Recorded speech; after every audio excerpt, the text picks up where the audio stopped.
Politics and sports. My topic that I chose to do my research narrative on is politics and sports. Politics have been big in sports in the past, but ever since the Black Lives Matter movement started, it's been getting out of hand. I support the whole Black Lives Matter movement. Personally, I think it's awesome, and I think there does need to be a change, but some people believe the change isn't with sports. This is where everything gets controversial.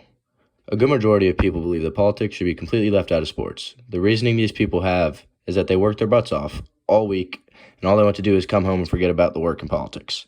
These people want to turn on the NFL or NBA game and not have to see them going on strike for this movement.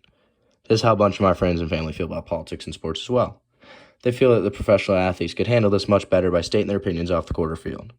My friends are all for what they're supporting, just not how they're supporting it. Some examples of politics and sports. Some people handle politics being a part of the NBA and NFL well, and some people don't.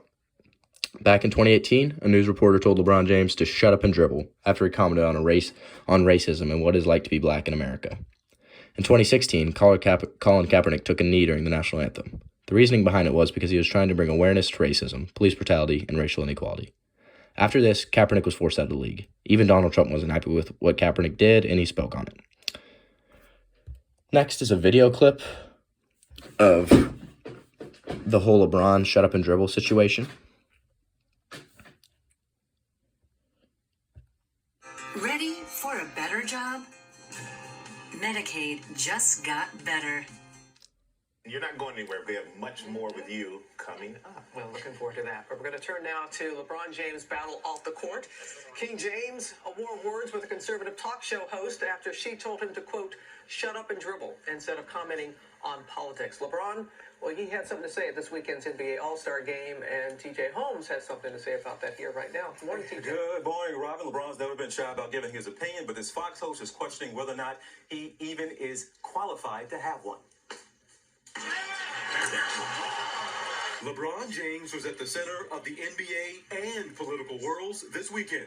Taking flight here. Competing in the NBA All-Star game while also going head-to-head with Fox News host Laura Ingraham, who on her show told James to shut up. Must they run their mouths like that? Unfortunately, a lot of kids and some adults take these ignorant comments seriously. So keep the political commentary to yourself, or as someone once said, shut up and dribble.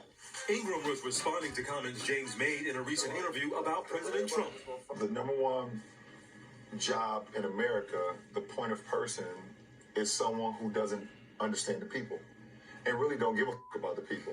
Ingram's shut up and dribble comment met immediate rebuke from a number of pro athletes and many people online who claimed her comments were racist, after she also called James unintelligible and ungrammatical. This is what happens when you attempt to leave high school a year early to join the NBA. We will definitely not shut up and dribble.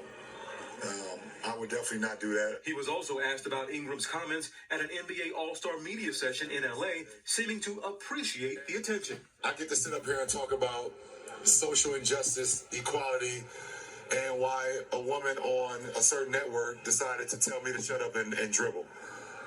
So, thank you, whatever her name is. On her show, Ingram addressed the controversy and insisted race had nothing to do with her criticism. Fox News later released this statement from Ingram saying, if pro athletes and entertainers want to freelance as political pundits, then they should not be surprised when they're called out for insulting politicians. There was no racial intent in my remarks.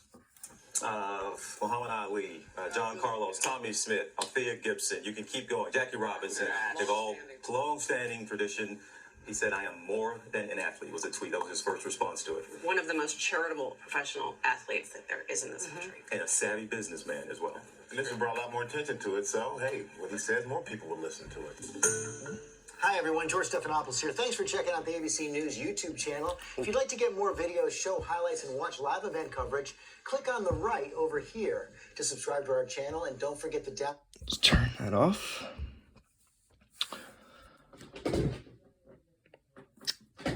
So I did 2 interviews. What I did get other people's opinions on the matter were interviews. I decided to interview my roommate because he talked about Black Lives Matter in sports a lot, my brother.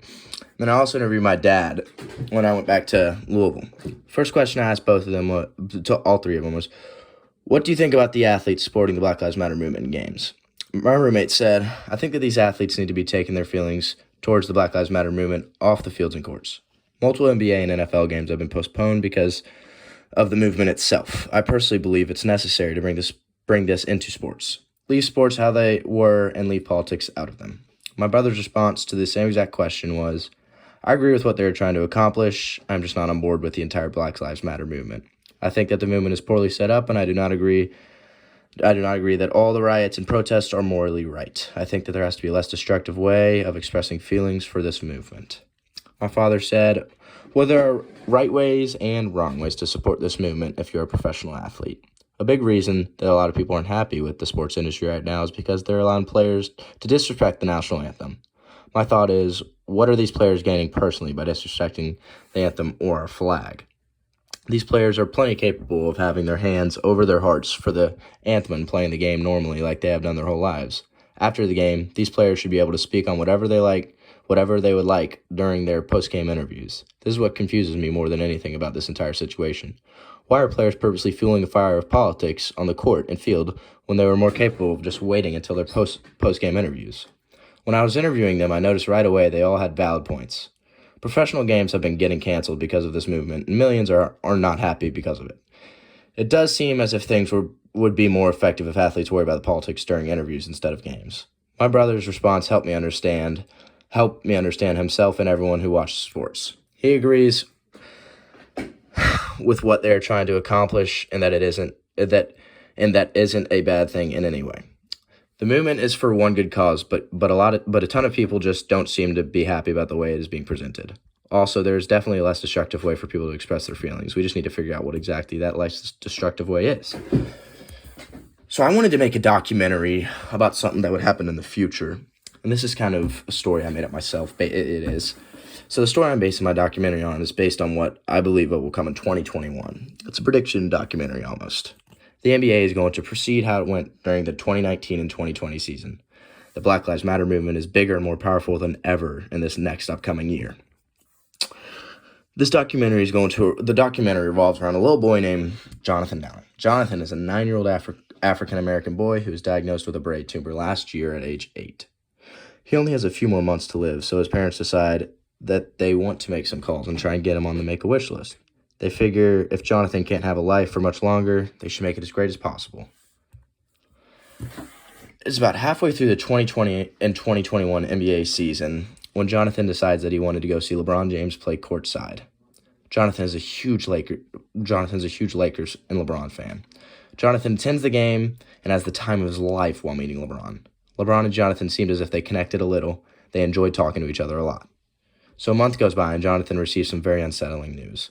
The doctor is saying the brain cancer is spreading much faster than expected and that little Jonathan only has about 60 days to live. The NBA Finals were a month away and Jonathan's mom wanted to do something amazing for him.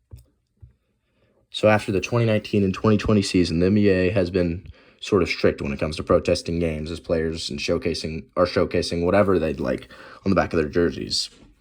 Now it is back to the way every other season was because there was a huge controversy about what certain players could put on their jerseys. Mrs. Downing had called the office of Make-A-Wish once more, explaining the news that their family had received about Jonathan. About a month passes by, and it is Jonathan's birthday, and he is waiting for the weekend to watch LeBron beat Miami Heat in the NBA Finals. This is the last birthday Jonathan is ever celebrating, and he seems extra cheerful. And then his mom gives him the news. She said, "Jonathan, pack your bags. We have a flight in 2 hours to head to Miami for Game 7 of the Finals." The next day, before warm-ups, LeBron and Jonathan were hanging out, and Jonathan mentioned the fact that he would only be alive for about 1 more month. At this point, LeBron and Jonathan were good friends, so LeBron is devastated by hearing this. LeBron decides he doesn't care about the guaranteed fine and suspension, and that he's going to put, in quotes, Jonathan Strong on the back of his name on the back of his jersey. LeBron knew he'd be fined anywhere from $25,000 to $100,000 for this, but it didn't bother him. LeBron went out that night and won the world championship for Jonathan. Jonathan was on the court being held up by LeBron James with confetti raining from the ceiling. Jonathan is truly happy finally. This is what's been going on in the NBA recently. It's I'm just explaining what it is, but you just put whatever you want on the back of your jersey. That's normally where people's names would go. but they're putting whatever. It's just about Black Lives Matter now. So this next video clip is of NBA players trying to raise awareness for the Black Lives Matter movement.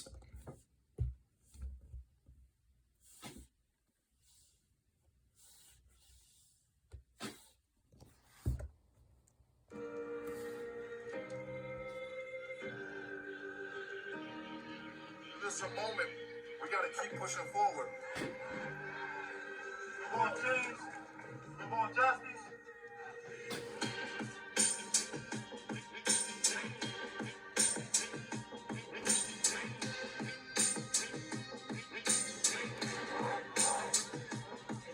Time to come here and work and take the time to vote. That's our power.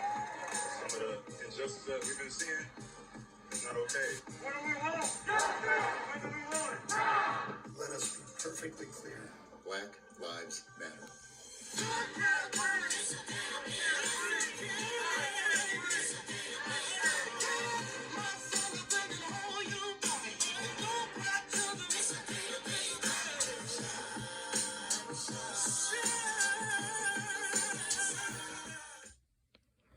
Overall, politics and sports is a big thing nowadays. We just don't know if it's a good thing to have politics and sports right now.